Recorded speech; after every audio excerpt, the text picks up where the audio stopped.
5 अगस्त 2019 के बाद जिस दौर से जम्मू कश्मीर की 1,30,00,000 अवाम और 30 लाख पढ़े लिखे बेरोजगार नौजवान गुजरे हैं, खासतौर पे 5 अगस्त 2019 के बाद हर रोज तुगलकी फरमान और फतवे जारी करके हमें दबाया गया और यहां तक कि हमारी सारी ताकतें चीफ सेक्रेटरी और लेफ्टिनेंट गवर्नर मनोज सिन्हा साहब को दे दी। और इन बातों से निजात पाने के लिए जम्मू कश्मीर, चिनावली, पीर पंजाल तमाम मजहबों के लोगों ने असेंबली के चुनावों में ताबड़तोड़ बम्पर वोटिंग की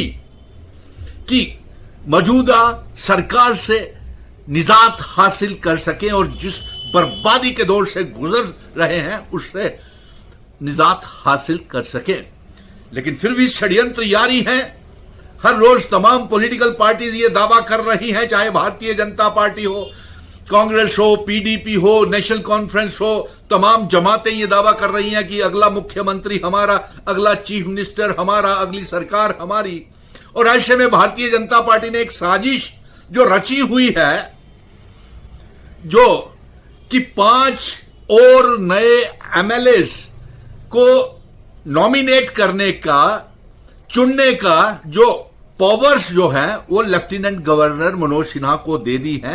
ये सबसे बड़ी बेइंसाफी जम्मू कश्मीर की आवाम के साथ है और ये पानी फेरने वाली बात होगी जो बम्पर वोटिंग और जो लोगों ने जनादेश मैंडेट जो 5 अगस्त 2019 का फैसला मंजूर नहीं है उसके खिलाफ वोटिंग की है, उसके बाद जो ये नॉमिनेट करना 5 एमएलए विधायक, ये ताकत लेफ्टिनेंट गवर्नर के पास होगी, ये सबसे बड़ी बेइंसाफी होगी।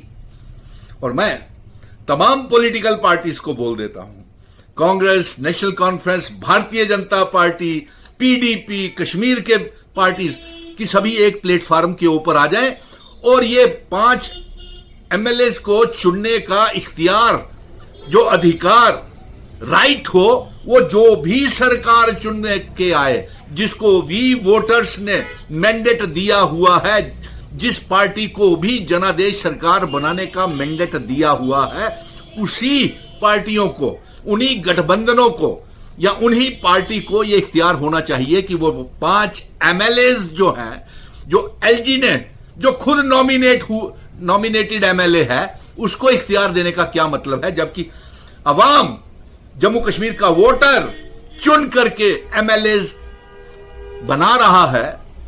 अगर ये इख्तियार कोई भी पार्टी हुकूमत बनाए, हमें उससे कुछ लेना देना है, क्योंकि सुनील डिंपल तो चुनाव लड़ नहीं रहा। मैं तो ये जंग लड़ रहा था कि 5 अगस्त 2019 के बाद कि जम्मू कश्मीर में चुनाव करवाए जाएं और वो भी रियासत के दर्जे के तहत, इसीलिए मैंने चुनाव नहीं लड़े।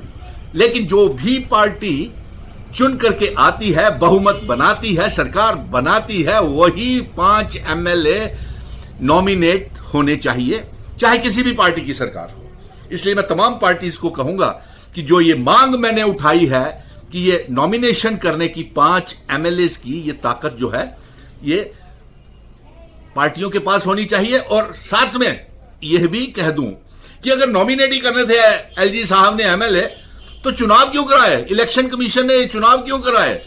करोड़ों रुपए के, हजारों करोड़ रुपया पार्टियों ने, एक ही पार्टी ने खर्च किया है, जिसको 12 से 15 सीटें आ रही हैं। और यह भी हो सकता है एक साजिश का हिस्सा हो भारतीय जनता पार्टी का कि 5 एमएलए तो हम गवर्नर एलजी साहब से ले आएंगे, अपना नंबर को कर लेंगे और बाकी खरीद फरोख्त, हॉर्स ट्रेडिंग के साथ हम सरकार बनाने का, जिस तरीके से जमाती के और इंजीनियर रशीद टेरर फंडिंग का सेपरेटिस्ट को रिहा करके उनको करोड़ों रुपए की फंडिंग करके उनसे चुनाव लड़वाए, ताकि बनने वाली, आने वाले सरकार या वोटर्स कंफ्यूज हो जाएं। लेकिन उसका कोई असर नहीं पड़ा है।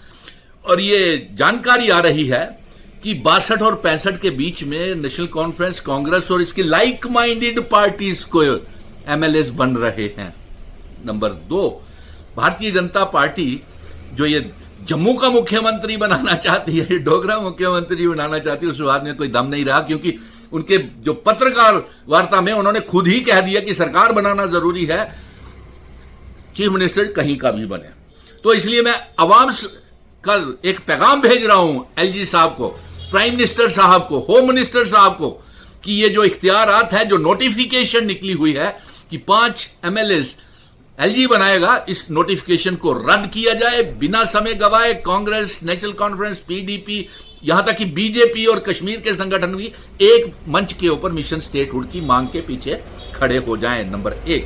नंबर 2, ये दावे बेमायने हैं कि मैं सरकार बनाऊंगा, मैं सरकार बनाऊंगा, मैं सरकार, क्योंकि जिस तरीके से भारतीय जनता पार्टी कह रही है कि उन्होंने तो 52 सीटों के ऊपर अपने विधायक खड़े किए हैं, सारी सीटों के ऊपर तो विधायक खड़े, MLA खड़े ही नहीं किए, तो फिर वो बहुमत की सरकार कैसे बनाएगी? ये बेतुक की बात है, उनकी सरकार नहीं बन सकती। दूसरा, पीडीपी कहती है, महबूबा कहती है कि वो किंग मेकर की भूमिका अदा करेंगी। अब मालूम नहीं वो किसके साथ किंग मेकर की भूमिका महबूबा मुफ्ती पीडीपी अदा करती है, भरोसा नहीं है। दूसरा, कांग्रेस भी कहती है कि बहुमत की सरकार बनाएंगे, नेशनल कॉन्फ्रेंस भी कहती है, जायज है। लेकिन मैं एक तमाम पार्टियों को, 90 के 90 विधायकों को ये कहूंगा, पार्टियों के MLAs को कहूंगा, खरीद फरोख्त मत कीजिएगा, सौदेबाजी मत कीजिएगा। वोटिंग राइट्स सारे जो है, मैंडेट और जो जनादेश है, वो ईवीएम्स में बंद हो गया है। और अगर लोगों के जनादेश, मैंडेट के खरीद फरोख्त या बेचने की कोशिश की तो जम्मू कश्मीर की आवाम आपको माफ नहीं करेगी। और मैं फिर से रियासत के दर्जे की वापसी के लिए 8 अक्टूबर के बाद सुप्रीम कोर्ट में जाऊंगा, रियासत नहीं जो मिल रही है, और तमाम उस रियासत सरकार को भी लेकर के जाऊंगा जो भी सरकार यहां पे बनेगी। इसलिए ये दावे करना छोड़ दीजिए, ये ध्यान कीजिए कि सरकार कैसे बनेगी और जनादेश का दुरुपयोग नहीं होना चाहिए। और प्राइम मिनिस्टर साहब